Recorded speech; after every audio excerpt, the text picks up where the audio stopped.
5월 둘째 주일 어버이 주일 예배로 드리고 있습니다. 주님 안에 있는 아름다운 소식을 전하는 주안 아름다운 교회 어버이 주일 예배 말씀입니다.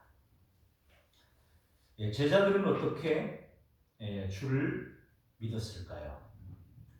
어떻게 믿었느냐? 그 과정을 말하는 것이 아니라 제자들의 믿는 그리고 기록된 그 삶의 모습을 보면서 우리는 어떻게 예수님을 믿어야 할지 그 방향을 우리가 알아가려고 합니다. 잘 아시는 대로 믿음은 머리로 아는 것이 아니라 예수님을 따라서 사는 것입니다. 예수님을 신뢰하고 그분 말씀에 순종하는 것이죠.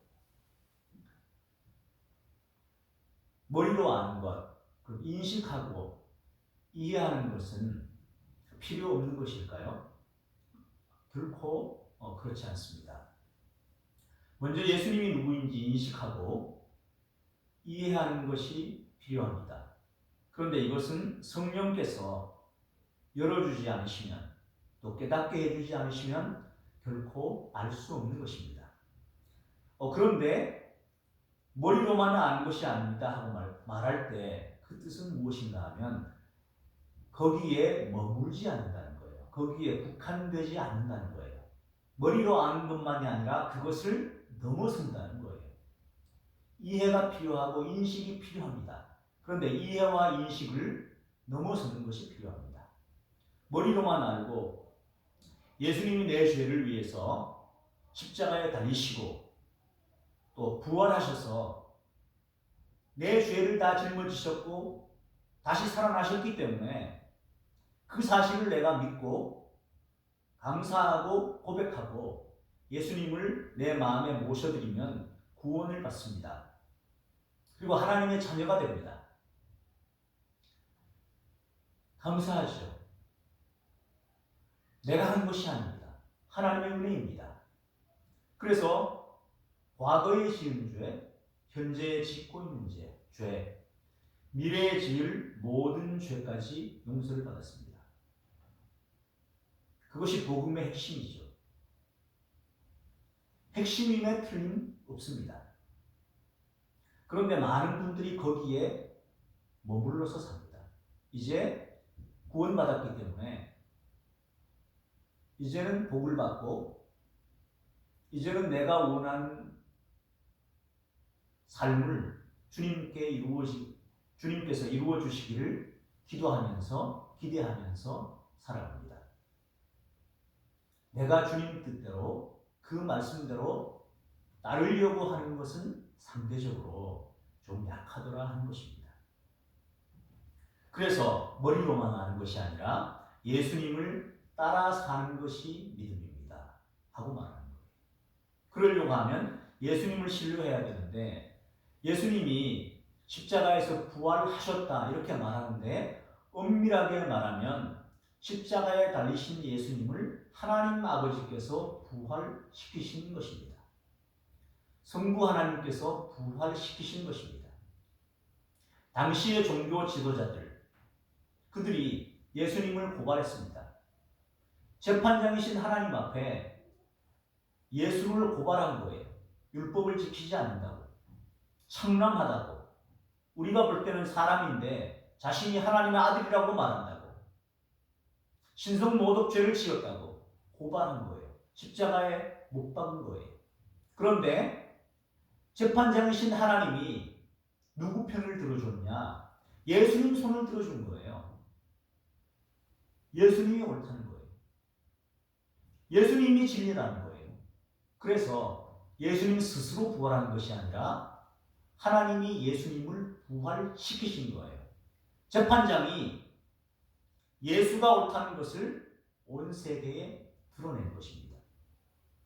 그러면서 그 예수님은 깨닫고 보니까 부활하신 예수님을 만나고 보니까 예수님 부활하신 다음에 성령을 보내주셔서 성령의 충만함을 입게 되니까 예수님의 부활과 성령 충만함을 받고 보니까 예수님이 선생님, 랍비나 단순히 그런 분이 아니라 창조주 하나님이셨네. 과거에 천지 창조를 할 때에 함께 계시던 분이었네. 그분이 부활하신 거구나. 그분이 사람의 몸을 입고 이 땅에 오셨고 그에게 모든 죄를 전가해서 쥐고 가게 하셨고 그분을 하나님이 살리신 것이구나. 예수님이 창조주 하나님이시네. 이렇게 인식이 바뀌자 제자들의 삶이 달라진 것입니다.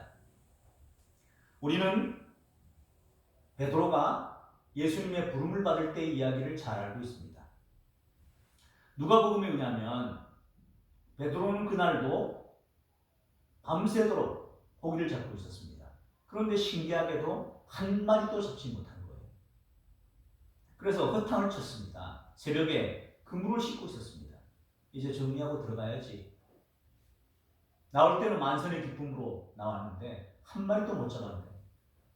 가족들 부양도 해야 되고 한데 1년에 몇 번 오는 날이긴 하지만 그날이 오늘이네. 얼른 그물 씻고 들어가야 되겠다. 피곤하죠. 밤새 고기 잡았습니다.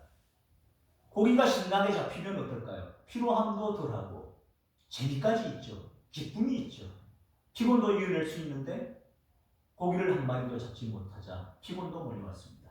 그래서 빨리 그물 씻고 들어가야죠. 왜냐하면 그물을 씻고 들어가지 않으면 그물이 썩어버릴 수 있습니다. 그래서 잘 정리해놔야죠.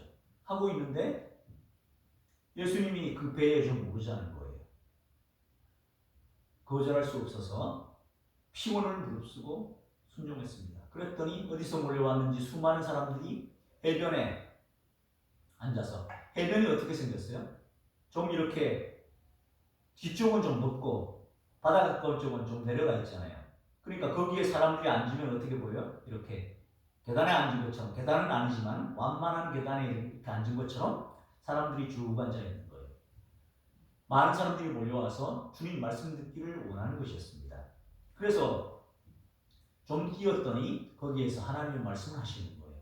그때까지만 해도 그냥 어떤 분으로 알고 그렇게 이해하고 있는 거죠. 웬 어떤 분이 오셔서 배에 올라서 육지로부터 좀 떼자고 하시니까 그렇게 했습니다. 그런데 하는 말씀을 결국 듣게 됐죠. 그 배에 앉아서 제일 가까이에서 말씀을 듣게 됐습니다. 마치고 이제 집에 가는 줄 알았어요. 그런데 이분이 말씀을 마치면서는 깊은 데로 가서 그물을 내리라고 말하는 거예요. 말씀을 듣는 내내 생각했습니다. 이분이 말씀하시는 것은 좀 남다르네. 서기관, 바리새인들과도 좀 다르신 분 같네. 그런 생각을 했습니다. 그런데 깊은 데로 가서 그물을 내리라는 거예요. 아침이에요. 지금은 고기 잡을 수 없어요. 자기 상식에 의하면, 자기 경험에 의하면 지금은 고기 잡히는 때가 아닙니다. 그런데 그물을 내리라는 거예요. 그래서 말합니다. 선생님, 내가 밤이 새도록 수고했으나 잡은 것이 없지만, 그리고 오늘은 고기 없는 날인데 그렇게 말씀하시니 말씀에 의지하여 그물을 내리겠습니다. 이렇게 말해요. 믿음으로 내리는 게 아니에요. 그렇게 말씀하시니까 지금도 내가 보기에는 헛수고예요. 그런데 그렇게 말씀하시는 분이 아까 사람들에게 전하는 말씀을 들으니까 보통 분이 아닌 것 같아서 호칭이 랍비예요.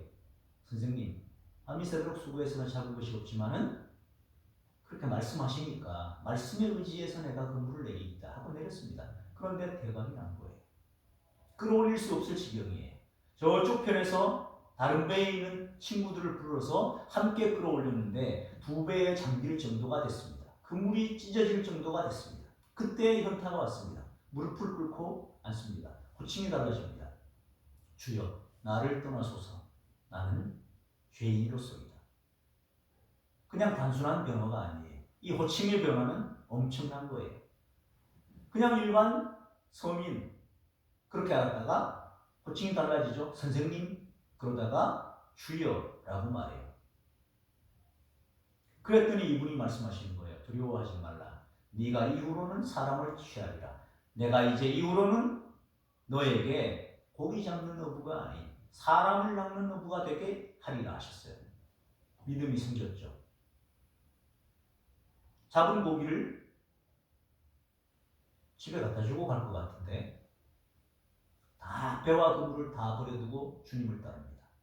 즉각적으로. 왜? 내 상식이나 내 경험에 의하면 고기 없어요. 잡을 수 없어요. 해가 밝았습니다. 그물 내리는 거 고개들도 보고 있습니다. 도저히 잡을 수 없어요. 도망가요. 어떤 고기도. 그런데 그물이 찢어질 정도로 잡혔어요. 그러면 이분이 물고기를 몰아넣으신 거예요. 이분은 누구신가? 그래서 하나님이라는 생각이 들었습니다. 그래서 무릎 꿇은 거예요. 나를 떠나십시오. 저는 죄가 많은 사람입니다. 죄 많은 자가 하나님을 만나면 죽을 수 있습니다.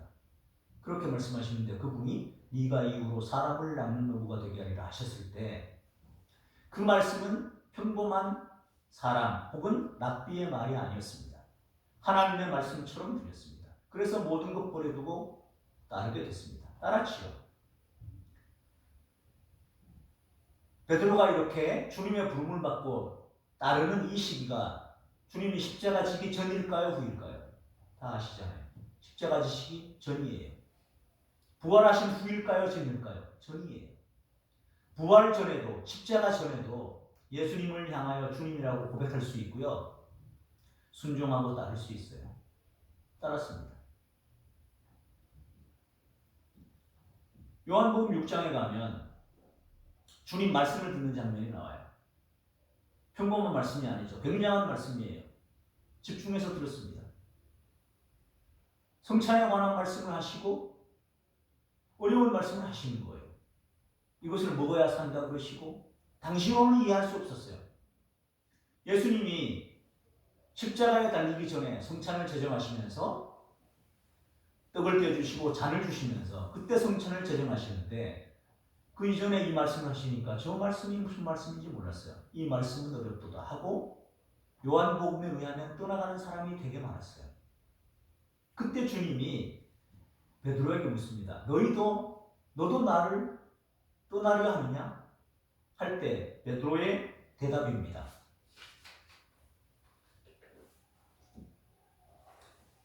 요한복음 6장 68절입니다.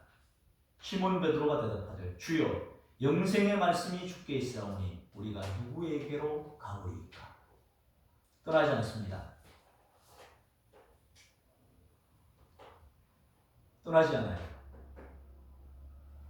이때도 말씀을 듣고 믿음이 생겼죠. 역시 십자가 지기 전이고 부활 전입니다.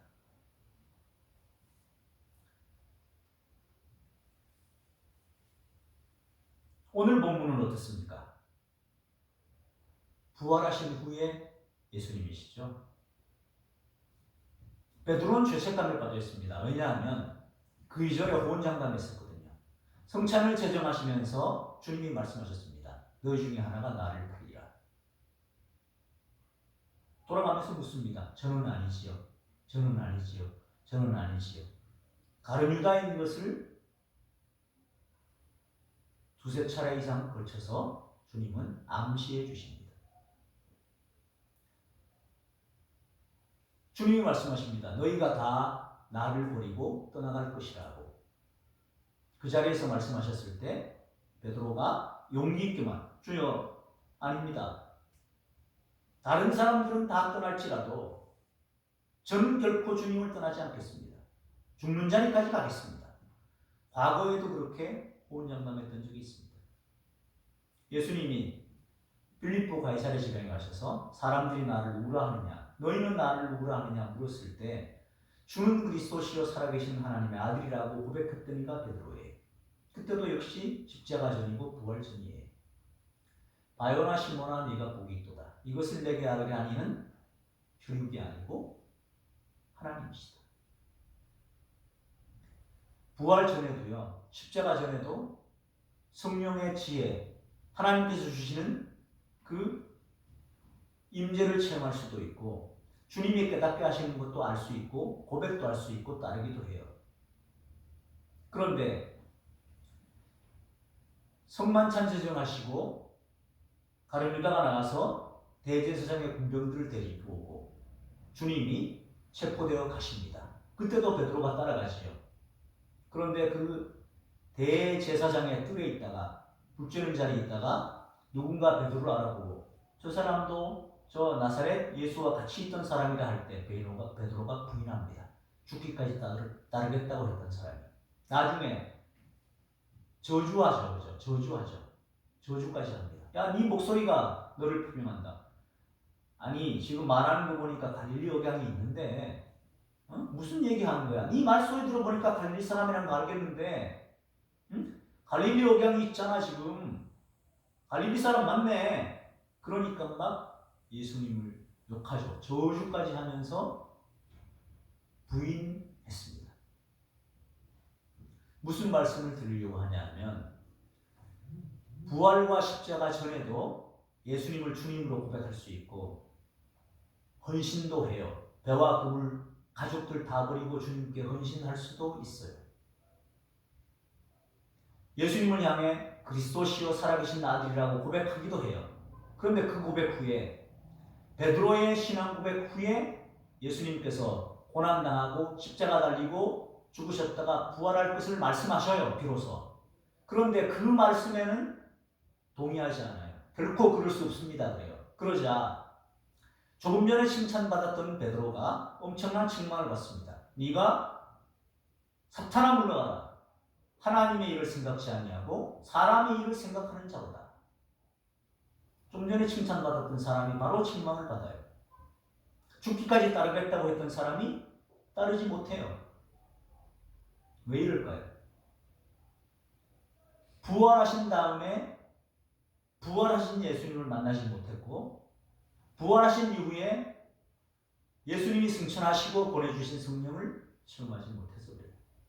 그때와 달라요. 그게 무슨 말이냐? 부활하기 전에도 예수님을 주님이라고 고백했어요. 그럼 우리가 종이란 뜻이잖아요. 그런데 그 믿음을 유지하지 못해요. 우리 모습은 어떤가 하고 묻고 싶은 겁니다. 우리도 예수님을 주님이라고 고백해요. 예수님이 천지를 창조하셨던 창조주 하나님이셨는데 육체를 입고 이 땅에 오셔서 우리 죄를 위해 십자가 지시고 부활하신 분이라는 것을 고백해요. 그런데 우리가 따르는 모습은 제자들이 십자가와 부활을 목격하기 전에 제자들이 예수님을 따르는 모습과 거의 같다는 거예요.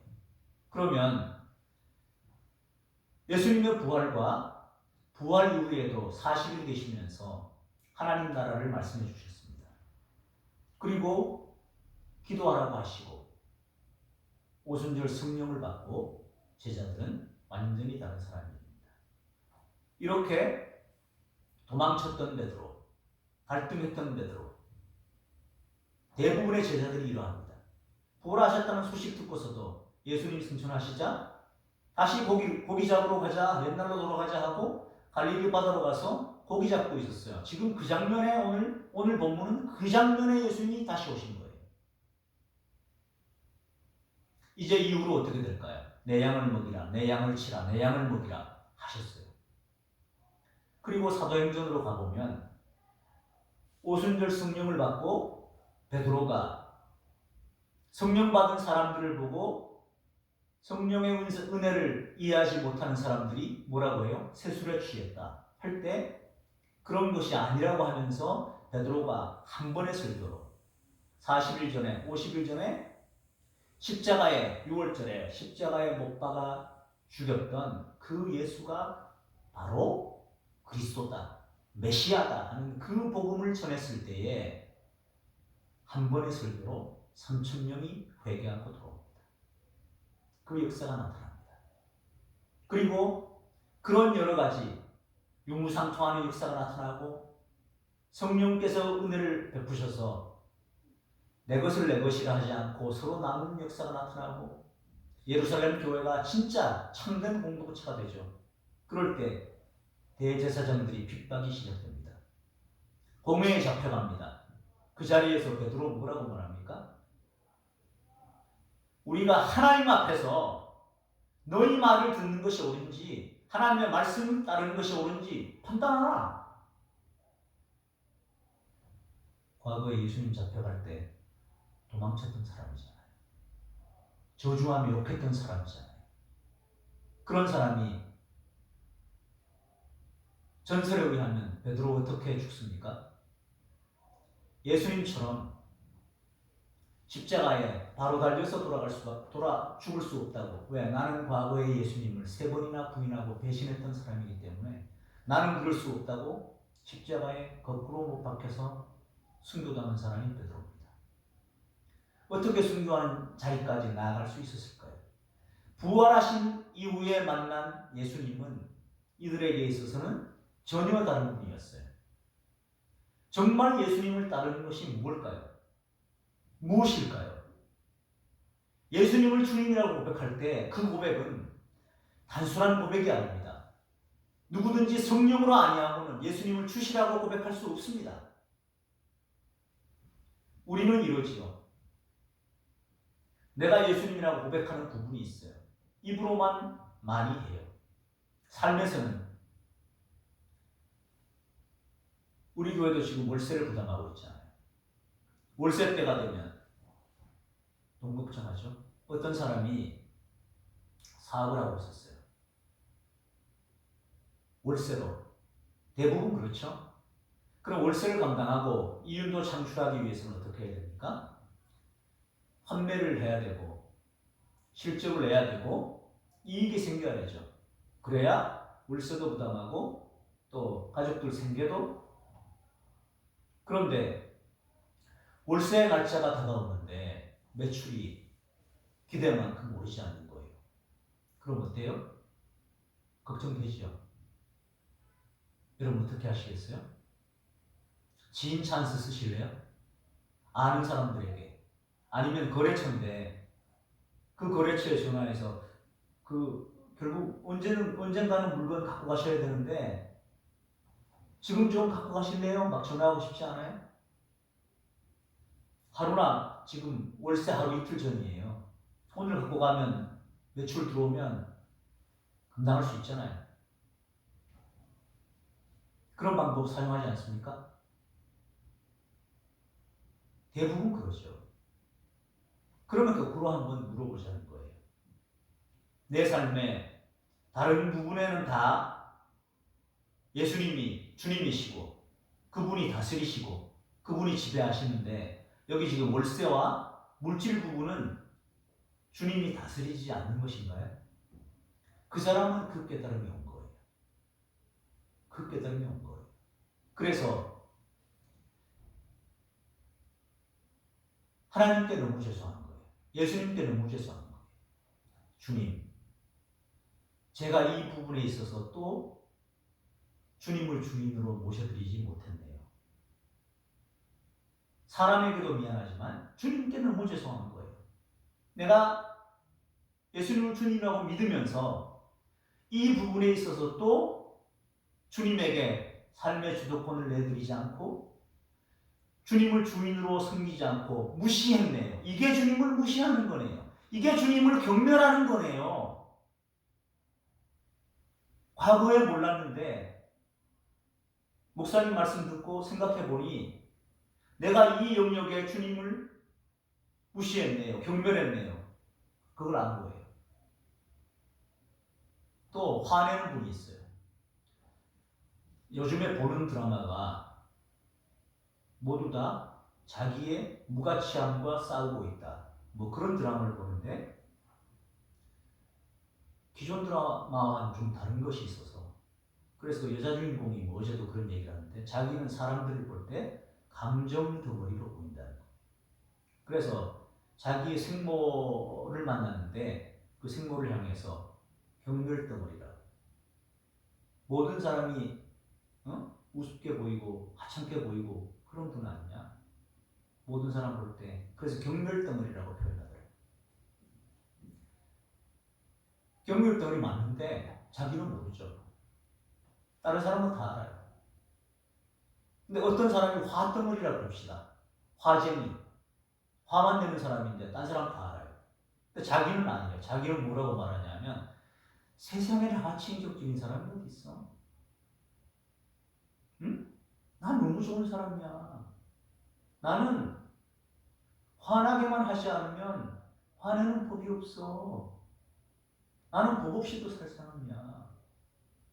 화를 돋우고 화나게 해서 그렇지. 그렇게 하지 않으면 나 같은 인격자가 없어. 그러는 거예요. 이분에게도 예수님이 주님이라는 인식이 들어갈 필요가 있죠. 들어갔다고 해보자고요. 자, 그러면 화낼 때는 뭐예요? 주님이 내 감정은 지배하지 못하시는 분이에요. 주님께 내 마음의 자기를 내드리지 않는 거죠. 주님을 나를 돕는 도우미로 생각하는 거예요. 이제 구원도 받았어요. 예수 믿고 예수님이 내 죄 대신 지고 돌아가시고 부활하셨기 때문에 그걸 믿으면 구원받는다는 거 알았어요. 이제 구원도 받아놨어요. 미래도 해결해놨어요. 이제는 뭐냐 하면 다시 창세기 3장으로 돌아가는 것 같아요. 내가 내 인생의 주인 되어서 살면서 필요한 때에 주님께 요청하면 그때에 이 문제 해결해 주세요. 다른 부분은 내 마음대로 할게요. 그거예요. 화내는 것도 내가 중요하죠. 화내는 이유가 여러 가지 있겠죠. 막 화를 내고 그래야 다른 사람들이 그러면 막 너무 지나치게 화를 내니까 안 건드리려고 그래요. 근데 속는 거죠. 관계는 파괴되는데 자기가 막 화내고 그러는 동안 딴 사람이 막 절절 매는 것 같으니까 자기가 막 카리스마가 대단한 줄 아는 거예요.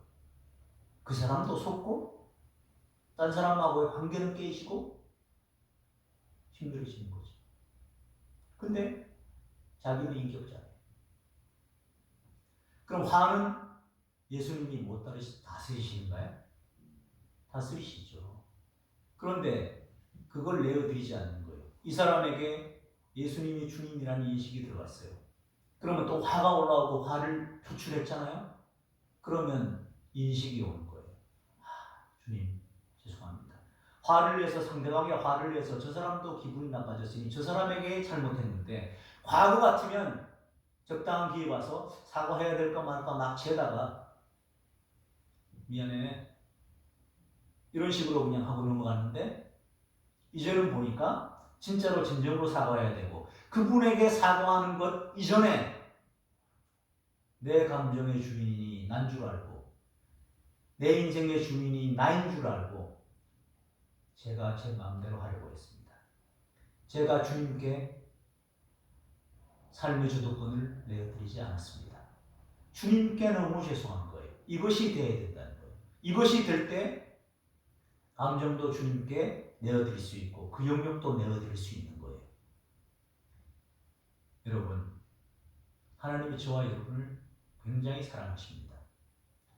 여러분의 삶의 어떤 영역이 가장 잘 안 되시는가요?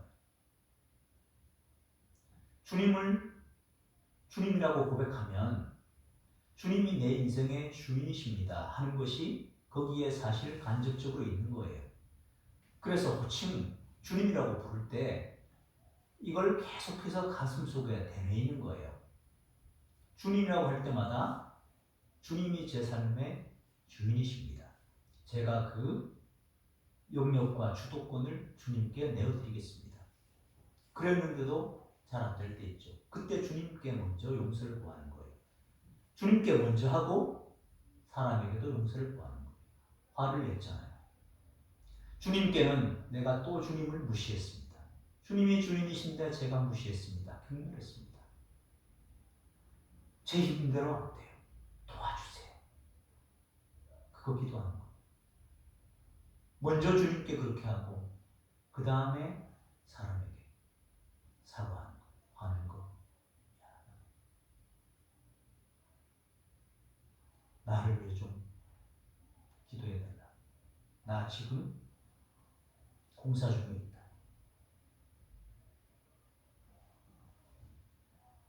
그렇게 갈 때 제자들의 이런 일정, 달라지는 일정과 같이 될 수 있어요. 여러분, 제자들도 우리와 다르지 않았어요. 그래서 계속해서 강조하는 거예요. 부활 이후에 만난 예수님. 그분은 제자들에게 있어서 그냥 랍비가 아니었어요. 그냥 주님이 아니었어요. 창조주 하나님이 다시 부활하신 거예요. 이분이 하나님이셨다는 거예요. 그래서 죽는 자리에 죽는 줄 알면서도 과거 같으면 욕하고 도망치고 이랬던 사람이 하나님 앞에서 우리가 예수 그리스도의 증인된 자로서 너희 말을 듣는 것이 옳은지 하나님의 말씀을 듣는 것이 옳은지 판단하라. 그렇게 말하는 거예요. 그래서 도마의 고백이 중요한 거예요. 나의 주님이시요 나의 하나님이십니다. 도마는 말했어요. 부활하신 제자들이 말했어요. 주님이 부활하셨다고. 그런데 나는 못 믿겠다 했어요. 나는 그 손에 못자국에 내가 손 넣어보고 허리 청차고 만져보기 전에는 난 안 믿어. 난 못 믿어. 했던 사람이 도마예요.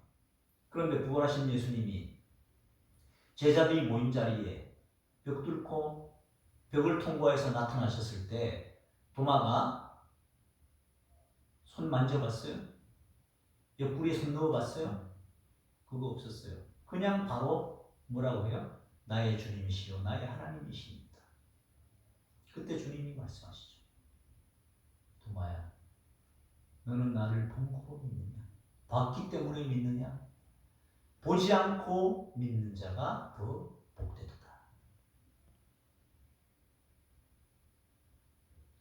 그렇게 손 만져보고 옆구리 손 넣어보고 믿겠다고 했던 도마, 만지거나 손 넣어보지 않고 믿었습니다. 그런데 도마의 그 고백은요, 이전에 베드로의 고백보다 훨씬 더 위대해요. 부활하신 예수님에 대한 고백이에요. 그리고 부활하신 예수님의 고백은 단순한 고백이 아니에요. 삶의 주도권을 그분께 넘겨주는 고백이에요. 지금까지는 내 마음대로, 내 뜻대로, 내 생각대로 살았지만 이제 이후에는 내 뜻, 내 생각이 아닌 내가 하고 싶은 말, 내가 하고 싶은 행동이 아닌 주님이 원하는 말, 생각, 행동하며 살아가겠습니다. 그리고 그렇게 산 거예요. 그것이 십자가와 부활 전의 제자들의 모습과 그 이후의 모습의 극명한 차이입니다. 하나님은 우리에게도 그런 삶을 살아가기를 원하십니다. 제자들은 예수님을 어떻게 믿었을까요? 이렇게 믿었습니다. 그래서 단순한 정보가 아니라 믿음은 신뢰하고 따르는 삶입니다. 그런 베드로에게, 오늘 베드로에게 주님이 뭐라 그래요? 끝에 요한복음 20장 19절에 이 말씀을 하시면, 야, 네가 젊어서는 네가 원하는 대로 이렇게 다니겠지만 늙은 후에는 남이 내게 띠우고 원하지 않는 곳으로 데려가게 할 거다. 그런데 이것은 베드로가 어떤 죽음으로 하나님께 영광 돌릴 것을 아시고 하신 말씀이죠. 그리고 난 다음에 베드로에게 뭐라고 해요? 나를 따르라 하셨어요. 여기 이 따르는 게 뭐냐 하면 바로 신뢰와 순종을 말하는 거예요. 과거에는 나를 따른다고 하면서도 네 뜻대로 두려움이 오거나 위협이 오거나 또 다른 어떤 상황에 따라서 나를 따르는 사람이 맞는지 아닌지 그렇게 살았지. 그런데 이제 이후로는 절대적인 믿음을 갖고 신뢰하고 순종하는 삶으로 살아가는 거예요. 그리고 이렇게 살아갔어요. 오늘 부활하신 예수님이 3번이나 물으셔요. 네가 나를 사랑하느냐. 과거에 3번 부인했거든요. 당연히 그게 생각은 나죠. 야, 내가 과거에 3번 부인했더니 3번 물으시네. 다 사랑한다고 대답해요. 3번째는 근심하며 대답해요. 내가 주님을 사랑하시는 줄 주님께서 아십니다. 그럴 때 내 양을 먹이라 하시면서 끝에 보면 나를 따르라 하십니다. 따르는 사람이 됐습니다. 저와 여러분을 부르셔서 저와 여러분에 대한 기대도 굉장히 큰 기대를 가지고 계십니다. 주님이. 우리가 우리 삶에 여러 많은 영역에 점점 더 많은 주도권을 주님께 내어드릴 때 여러분 이렇게 나중에 고백할 거예요. 주님을 따르는 게 이렇게 좋은 거였어요? 이렇게 쉬운 거였어요? 진리가 너희를 자유롭게 한다는 게 이런 뜻이었어요? 이런 마음이었어요? 이런 느낌이에요? 고백할 수 있을 거예요. 우리 그렇게까지 주님을 섬기는 교환 아름다운 교회 모든 하나님의 백성들 되시기를 예수 그리스도의 이름으로 축원합니다. 기도하겠습니다. 하나님, 제자들의 삶을 보며 우리 모습을 봅니다. 우리 모습도 제자들과 별반 다르지 않습니다. 그럼에도 불구하고 제자들이 이런 사람들이 되었다면 우리도 그렇게 될 수 있는 가능성을 보게 하시니 감사합니다. 우리는 연약합니다. 자꾸만 우리 자신을 돌아보며 아직도 순종하지 못한 여러 가지 삶의 영역들에서 그 삶의 영역들의 주도권을 주님께 내어드리기를 원합니다. 주님 도와주셔서 참되게 신뢰와 순종으로 주님을 따르는 주의 백성들 되게 하여 주시옵소서. 우리 구주 예수 그리스도 이름으로 기도 올리옵나이다. 아멘.